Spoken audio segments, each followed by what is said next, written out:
Howdy, folks, and welcome back to another week of Follow the Leader. I am your host, Lee, and I am here with renowned Christian nationalist scholar, Dr. Andrew Whitehead. Welcome. Hey, good to be with you. Thank you. Absolutely. So, Andrew Whitehead has his PhD and currently serves as the professor of sociology. And I'm going back and forth between tabs, but you have written over 50 articles, as well as two books. One I'm holding now, Taking America Back for God. And in his video in the background, you can see the other one, American Idolatry. Yeah. And he is a leading scholar on, sociologist scholar on Christian nationalism. Thank you for joining us. Tell us, Doctor, how did you get into this line of study? How did you get into this focus? Yeah. Well, part of it is kind of the professional journey aspect of it. So, as a social scientist, being interested in understanding why Americans do what they do, why people do what they do. And so I was interested in religion and in the US especially. And then, yeah, as that kind of continued in grad school, trying to understand how religion influences the way people see their social worlds, how they act within it, but then also how society and our social worlds influence religion as a kind of a driver of societal change. And so part of that is using large national surveys just to understand when Americans hold particular views, how does that influence how they vote, what they think about the family, who should have civil rights, all of these things. And so over time, started to look at some questions that I thought kind of help tap into this idea of Christian nationalism. So how much people think Christianity should be privileged in the U.S. And in working with some other people, and Sam Perry is one of those, we started to see that if somebody agreed with these questions a lot, it really was powerful in how they understood a lot of other issues, things that you wouldn't think necessarily would be connected. It really was a driver of those views. And so we started to, study that more and more. And we found that, understanding Christian nationalism is key if we want to understand a polarized society and the role that Christianity or religion writ large plays in the US. And then part of it too was my personal journey. So I grew up in a conservative evangelical area of the country, northern Indiana. And so I was kind of steeped in this world growing up and in my own personal kind of journey and even faith journey. This idea of the US as a Christian nation was kind of taken for granted, right? And where I grew up. It's kind of to be a good American is to be Christian, and to be Christian, it's probably ideal if you're an American. And so kind of interrogating those as I got older and kind of moved out of those spaces. So both of those together, kind of joining that. And I kind of described that in my second book, American Idolatry. That was really kind of what brought me to the study of this. I think my own personal experience kind of sensitized me to it. And then, as a social scientist, trying to use, the skills that I gained, and applying those to kind of back it up empirically. So it isn't just kind of what I thought, but what we really see in the American public. And you say all of that and it makes so much sense. And then there's also this element that it's like, what do you mean there's a group of Christians looking to take over our government? And you're like, well, actually, like, and it there's just so much more to it because, like you said, I mean, so many of us have grown up in Protestant Christian America. A lot of us have grown up with possibly a flag in the sanctuary Right. somewhere that Yeah. we didn't think.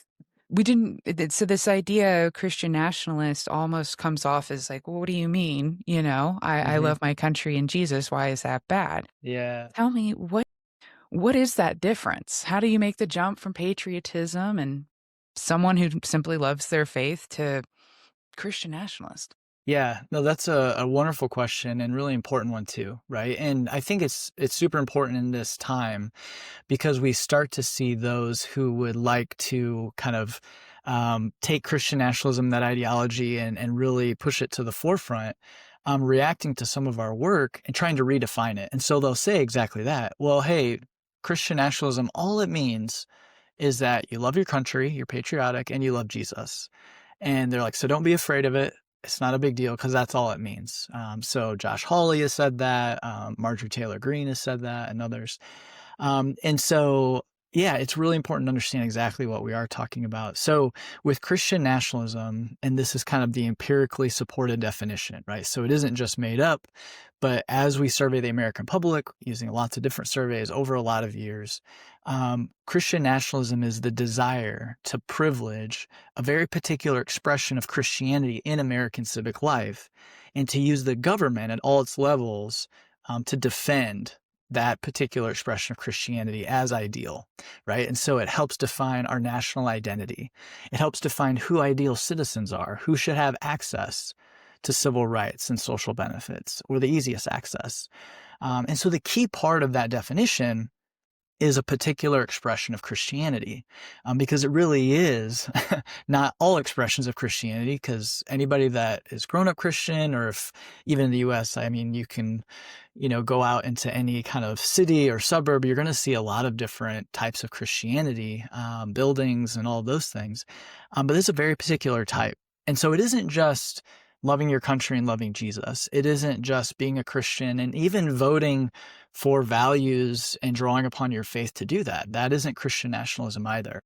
But really, it's a desire to elevate and privilege the cultural beliefs of a very particular type of Christianity in American civic life, and to deny other groups, non-Christians, other Christians even, full participation or the ability to participate.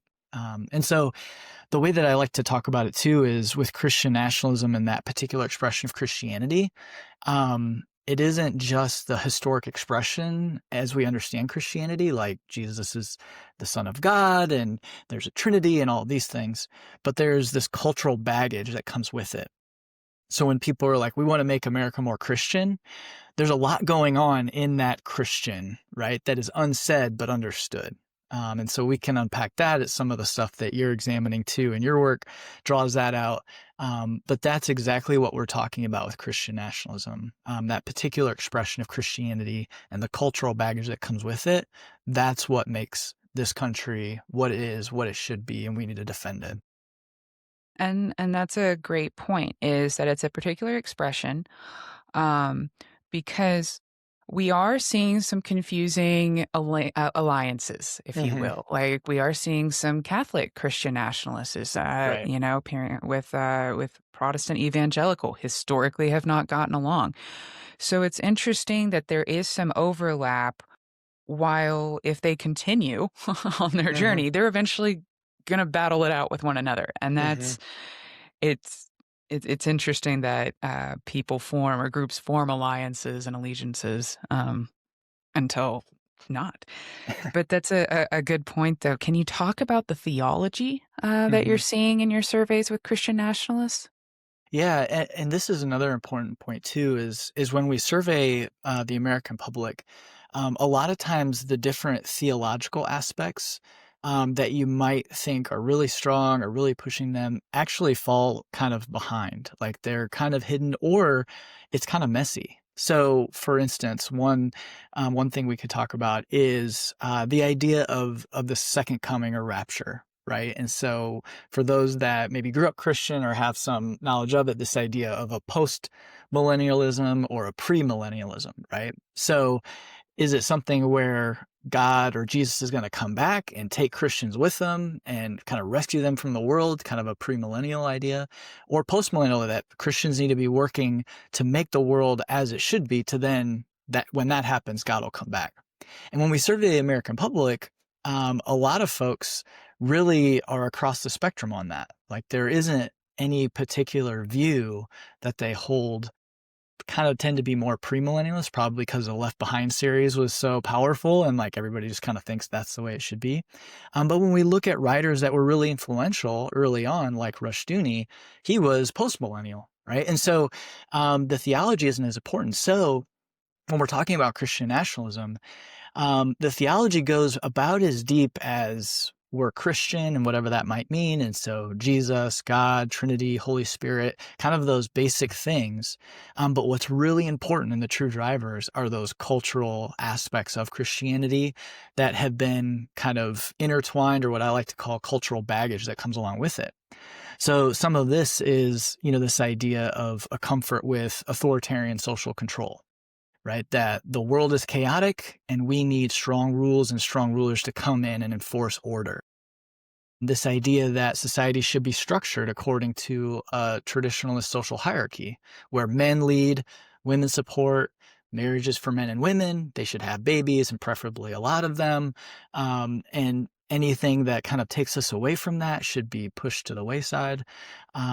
And then to this idea of strong ethno-racial boundaries around national identity and who we are, that this country was created by white Protestant men for the benefit of white Protestant men and their families. And other groups or people maybe could live here, but this country isn't necessarily for them. And so that's a big cultural aspect. And then a sense of populism and Mhm. conspiratorial thinking, Yeah. that this country is for the common man and woman, and that elites and elite institutions are stealing it away. And so we need to beware of them, and we need to take back our power, and it's for us. And that leads to this kind of sense of victimization and being persecuted.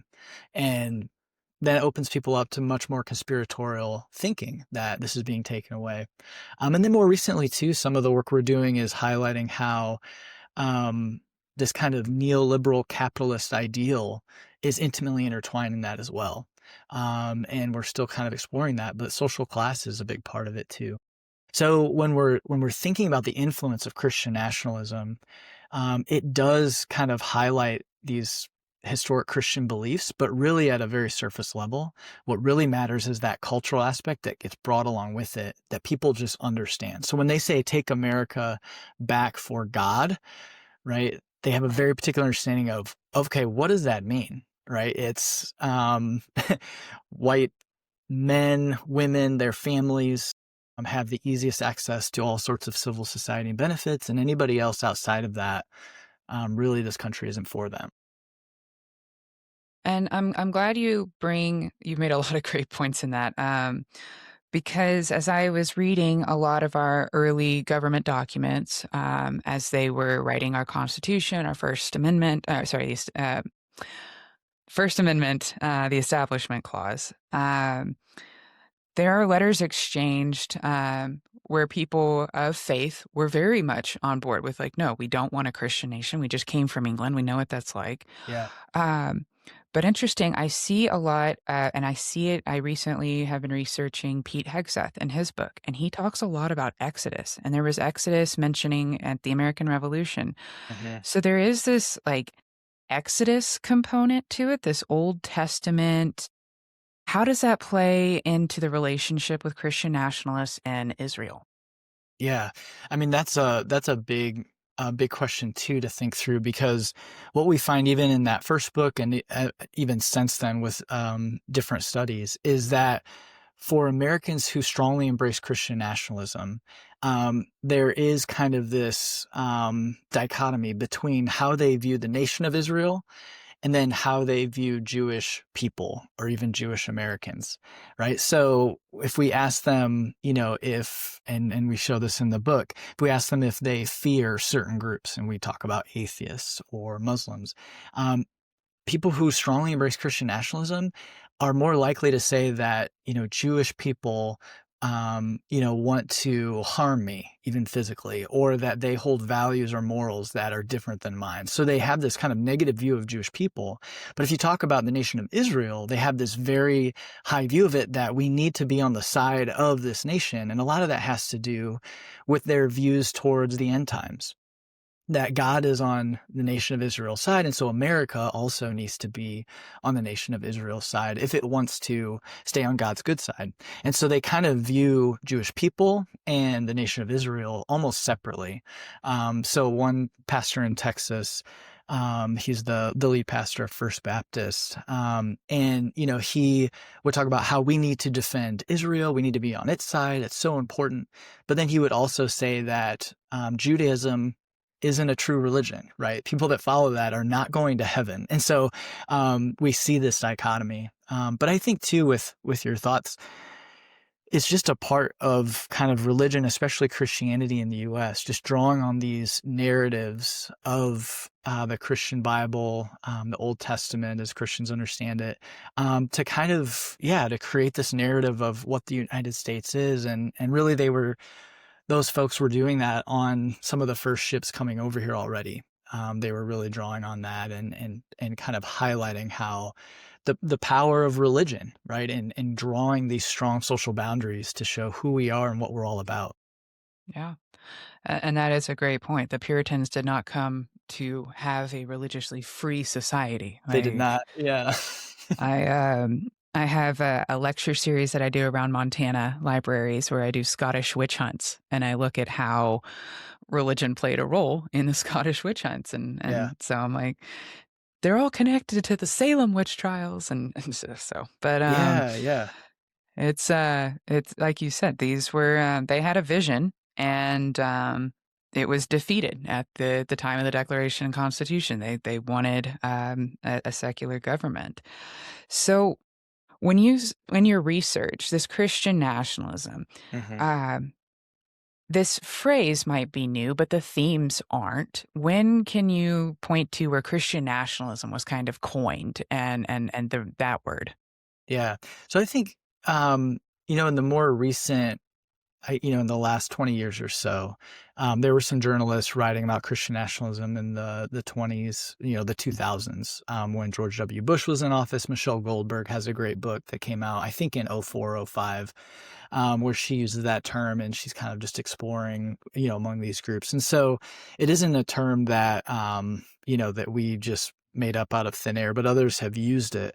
And so in that sense, I think it is relatively recent, but these ideas and what Christian nationalism is something we can trace back and even before the dawn of the United States, right? As we go back to the colonial period, this idea of elevating and privileging a very particular expression of Christianity and the cultural beliefs that go with it has always been a part of our body politic. And over time, it responds to different eras and what is going on. So when we look at the founding period and even as they were creating the Constitution and trying to formalize exactly what we would be as a country, the folks who were the Christian nationalists of that era, they hated the Constitution. And they hated it because it didn't explicitly say anything about God or Jesus. Like they wanted it to go away. But then you fast forward 200 years and you have David Barton, a pseudo historian, political operative in Texas, who's like, no, no, no, no. They all loved the Constitution. The Constitution is divinely inspired.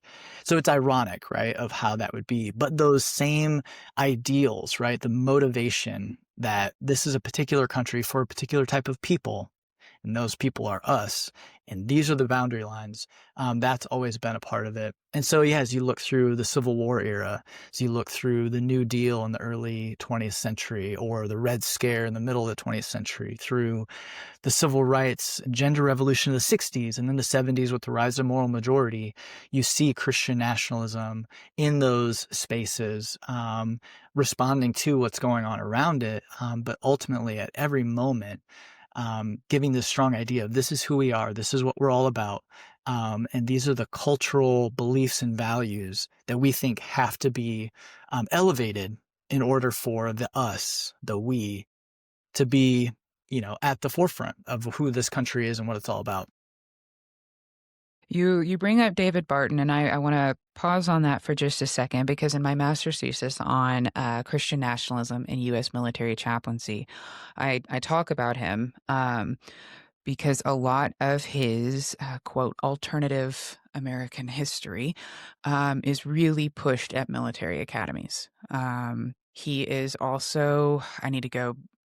He is in close relationship with Lieutenant Governor Dan Patrick of Texas, who is also sits on a board of. I need to look at this, but My point to my audience is David Barton is very influential on the Hmm. right, and his information is not, it's just not accurate. Hmm. And he's truly created a narrative of Christian history in America that is loose at best. And so that's what Dr. Whitehead is talking about. And I Hmm. wanted to pause on that because you talk about in your book, you have really awesome, as the kids say, bars, one liners, right?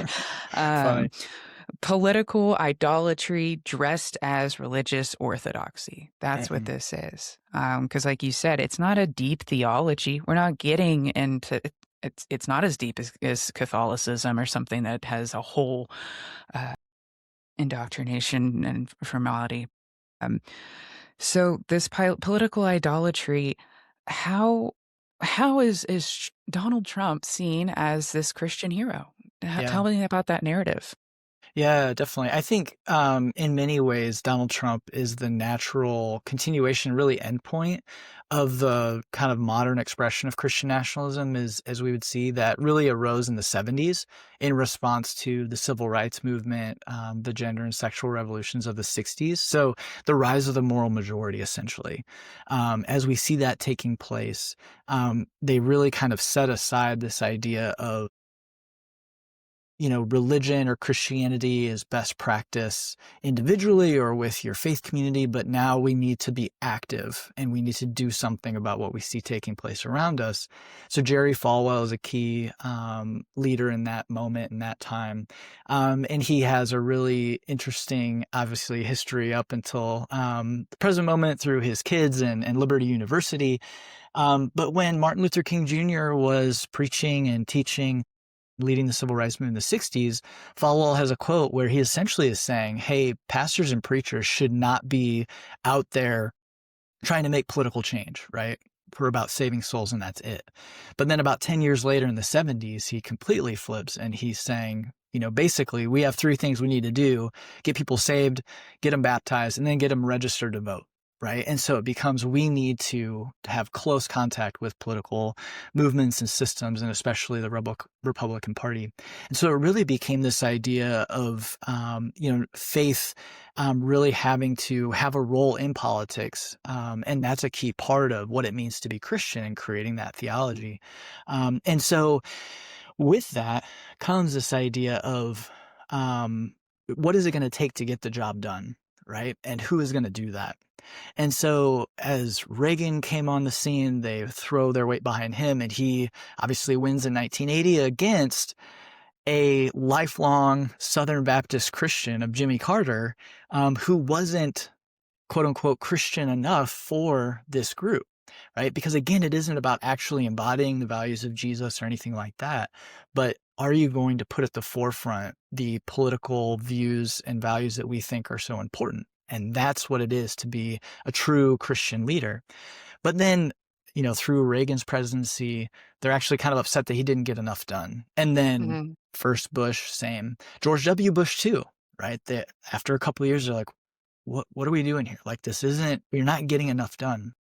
So when Trump came along, I think he's actually the most perfect distillation of the endpoint of what this is all about, and that is Mm. political power. And it isn't Yeah. about whether the person executing that power personally believes the way that quote unquote we do or embodies these values that we say are important.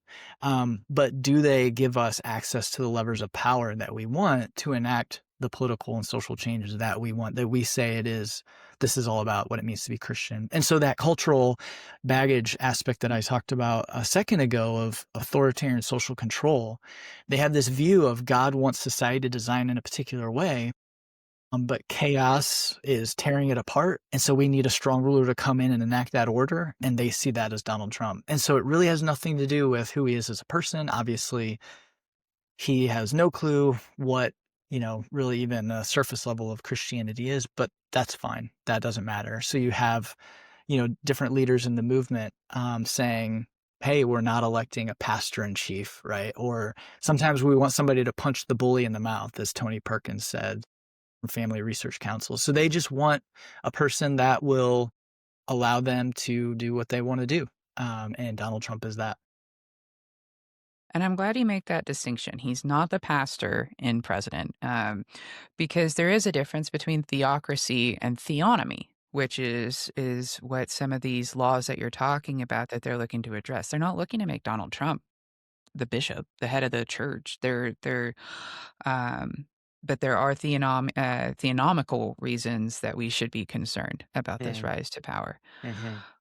Um, One thing that you talk about in your book is that this is white supremacist, but eliminating racism is not going to stop it. Can you expand on that? Yeah, yeah. So a key cultural aspect of Christian nationalism we find over and over is this desire for strong racial boundaries around national identity and who we are as a country. And this has roots again back before the dawn of the U.S. The first Western European folks coming here were saying this is because God wants us here, but they had to make sense of the black bodies they were bringing with them as slaves and the brown bodies that are in the way occupying this land. And so, how do we take this country for God and country? Well, we need to have a political theology that allows us to push these people off the land or to kill them and to enslave these people that we brought with us. And so, in the earliest moments of this country, racism and these racial ideologies were closely intertwined with Christianity to where what we understood to be good meant Christian and white, and bad or heathen meant non-Christian or black or brown. And so this allowed them to essentially enact all sorts of atrocities. And so that's been a part of Christian nationalism in these lands since the beginning, and we still see that today. To the extent that, for example, when we survey the American public, and we ask a question, what do you think is a greater hindrance to national unity? Is it religious diversity or racial diversity? Right? So a bunch of religions trying to operate together, or even non-religion, or different racial groups. And what we find is that Americans that strongly embrace Christian nationalism, they're more likely to see racial diversity as a greater hindrance to national unity than religious diversity. So here again, Right. it isn't Mm, just about Christianity as religion, but the cultural baggage that comes along with this particular expression of Christianity, and that has racial undertones. And so it's a key part of it. And so it's something too that I explore more in American idolatry, but it's something that we find over and over as a really key aspect. You really can't understand race and religion in the U.S. Or even those separately without them together and understanding that history and what they do. thank you. That's such a distinct, a good distinction because I was raised progressive Christian um, and I saw it. I was down in Texas, but um, it's a different worldview. The evangelical conservative side of it, and so I'm learning, and a lot of my audience is learning. Like we weren't raised hearing those Mhm, sermons, that mhm, language. mhm, So it's really important that I'm reminding my audience that this like every Sunday, these messages are being reinforced. mm. And this sort of David Barton alternative history, that's not new. We had pastors during the Civil War talking about the curse of Ham. That's not, we Right, have right. lore making for, this religious, that's not new. That's not a new strategy. So Yeah. um, thanks for speaking on that. Because also, it's funny. I recently, so over the summer, I spent 2 months serving in Pakistan, and I was working with women over there, and obviously was very much exposed to all the different conversations of Islamic nationalism with Afghanistan and the Taliban being right there, and then I come back in the South, and there is such an emphasis on controlling the home, right? Male dom, and that's especially coming out of the Taliban. But you're also seeing this in your book, where Focus on the Family talks about if you control the home, you can control everything else. Talk about that, please, if you don't Yeah. mind. No, totally. It really is a key aspect of it and a way of seeing our social world and how that kind of extends out. And we see it even more so in the last year in 2 years. So I was just reading a news article today in the Washington Post about the Heritage Foundation, a new white paper they put out where they're basically putting forth all these policy ideas of trying to incentivize people getting married, staying married, and having lots of kids. Like this is key. And so still, it's really operative in this world and in this worldview, this idea of the home. And it really kind of echoes their larger view of God, obviously as the creator and leader of all reality and the universe and all those things. And then the family, the man is kind of the representative of that. And so it's this idea of order and submission and hierarchy, right? And so they want to see that too in society, that there needs to be order, and with order is hierarchy with certain roles and clear designation of who fulfills which role, and why. And yeah, it really is in response to a lot of the social changes that took place in the 1960s. So we talked about race, but also with gender, for women, having access to whether they want to stay in a marriage or not, and being able to make that choice, and men too, but obviously they were able to for much, much longer. But women being able to do that, or entering the workforce, entering higher education, all of those things. And so, yeah, we see this push to really center this very particular view of the family as ideal, and trying to incentivize that and to limit opportunity elsewhere in order to essentially, by default, push women back into those roles and men into what they see as those roles. But what's really difficult is that we don't live in an economy, or global or national, that actually allows that, right? Like most families need two incomes. And so they have to navigate all of this around, like, there just aren't jobs where a man can go out and earn enough to support, stay-at-home moms, but that's what they want. And so there's this really big disconnect in what will actually take Yes. place. But that is a key part. Gender and sexuality is, yeah, a key cultural aspect of that desire for traditional social hierarchy. Who's at the top, who's in the middle, who's at the bottom, and how is that hierarchy, yeah, enshrined in American society. Absolutely. And you talk about the role of women. I mean, currently or maybe she just wrapped it up, but Erica Kirk going on a press tour telling Hmm. women to stay home Hmm. while Yeah. out. To me, and I don't know what your Christian history knowledge is, but it was giving a very like Emperor Constantine. He sent his Hmm. mother, Helena, around the empire to hype up Christian, and it was like the playbooks just don't change. Right. Like, No, it's uh, true. and I mean, we're talking. This is what empire does when it wants to marry. It'll find a woman, and it'll find its press tours. So again, but it's you mentioned conspiratorial thinking because Hmm. when I first like kind of went down this rabbit hole, I felt like I was reading a bunch of people's I mean, you're reading other people's conspiracies. And creating and it must be how do you stay grounded? How do you and your team, as you're navigating these worldviews, Hmm. how do you keep your own ideology, or how have you changed and grown? Yeah. No, it's a good question. I think, especially in this current moment, with the work that we're all involved in, the people that are trying to learn more about this and see and understand what's happening around them. I think part of it is unplugging when we have to, right? And like there are times where I just need to listen to a podcast about movies that I love or whatever. Like I just have to unplug.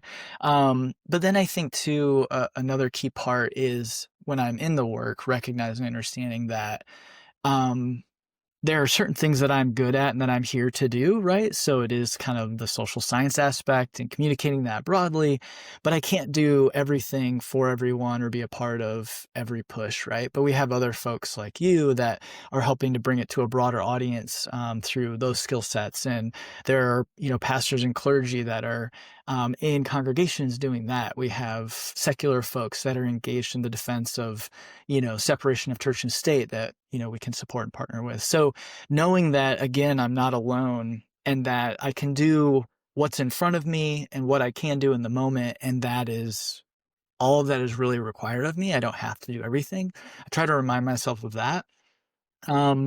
And then finally too, just trying to find hope where I can, in the sense that, struggle has been a part of the human experience. There's nothing about, I guess, in this moment, living under leadership that, wants to harm lots of people. That is something we see, over over centuries and eons, really. And so, while that kind of is depressing from one angle, and another angle, we're here still, and we can still do what we can and protect who we can. And so I try to remind myself of that, that folks that never knew if they would see the kind of growth and blossoming of kind of their work to like till the ground and plant the seeds, they still did the work. And, Mhm. we've enjoyed some things that, folks from decades ago didn't get to because they just stayed in the work. So just trying to do that as well, and knowing that, yeah, hopefully we can care for each other and continue to push on together. That, yeah, that type of stuff can't be taken away. And so trying to remember that. I'll just say a caveat to all that. It is hard. Yeah, There's just a lot. It's just too much. It's too much it for is. humans to bear right now. Hmm. So Yeah. yeah, it's not a perfect answer, but those are some of the things No, that I think about. no, and that's exactly it, is that we're not alone. We have to operate with that in that humility. Um, I myself have like weaved into conversations and I'm like, why am I speaking on this? I don't like, let someone else has the microphone on this. Yeah, yeah. I, and, but yeah, and I think that so much of it is, and why I'm thankful to be doing this research so publicly, getting on calls with you and other folks, is so that other people feel less alone. Like and I'm sure you do too. You get messages like, thank you for posting this. I feel less crazy, you know? Mhm, mhm. And I mean, even for those who have a lot of anxiety, I strongly encourage you to read Taking America Back for God. As you see, I have it all tabbed up. At the back is all like It's awesome. tables and stuff. No, that's the bibliography and notes. But my point being, really try to get yourself as educated on the subject as you can. I don't, on one hand, you will be more afraid because you'll see how serious they are, but also you'll feel a sense of control, I think is what I'm trying to say. So, Yeah. um, that is a great segue into sort of how can folks follow you? Yeah. Where can they read more, listen? Please share with us. How can we find you? Yeah, yeah, yeah. No, that book, thank you. I appreciate that. And then American Idolatry is the second book, and that one is more interweaving my personal journey with a lot of the professional findings and trying to understand this. And it's really written to people who grew up within Christianity, right, of various stripes. I'm trying to, yeah, talk to and think through this from that lens. And so there's that. And then I have a Substack. Yeah, just my name, and then a Substack, you'd probably find it under American Idolatry as well. But that's where I write about once a month. I, post something where it's just, what research am I doing? What am I finding? How does it connect to something that's going on? And then on Blue Sky and in Instagram too. But I'm on those, and yeah, try to post a little bit of, yeah, what are we finding? What are we seeing, for folks that want to stay up with that? And yeah, that's where I'm at. Well, absolutely. I love your work, and I know some folks, so I do some volunteering with the Special Olympics. So your work Oh, on disability and oh, Christian wonderful. nationalism, or Yeah, disability theology and Christian nationalism, yeah, um, I picked up on that too. yeah. So there's a lot we could cover. Hopefully, you can come back again. I'd love to. Yeah. Folks, we're just about out of time. But again, thank you to Dr. Andrew Whitehead, Professor of Sociology, Indiana University, for taking the time. I know you're back in school and and you're back at it, and the world, Yeah. unfortunately, is accelerating, and I'm sure you're getting a lot of calls. So thank you. And folks, we will see you next time here on Follow the Leader.